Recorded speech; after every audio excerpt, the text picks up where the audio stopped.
Hey everyone, Tony Gentilcore here at Cressy Performance, and I wanted to really briefly discuss some common mistakes that guys do where they carry and some simple cues that we use here to help clean up people's carry technique. So a big one, I just think, point blank, a lot of guys use way too much weight. So they'll load up their farming carrier, they'll grab a heavy dumbbell or a kettlebell, and they're just doing a lot of leaning, really leaning one way or the other.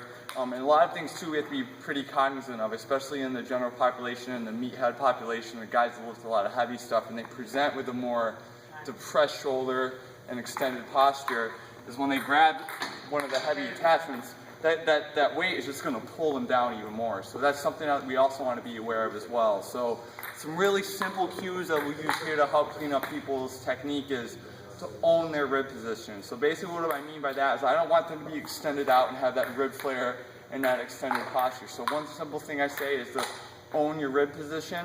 So essentially what you want to do is take your belly button and your nipple line and pretend there's an imaginary line between the two, and you want to own that position. So don't let that imaginary line get longer. So that's cue number one. And cue number two is simply to, when they pick up the weight, to just do a slight shrug. So when they do, I want them to own their rib position, slight shrugs. I don't want the dumbbell to pull them down. I don't want the farmer attachment to pull them down or the kettlebell to pull them down.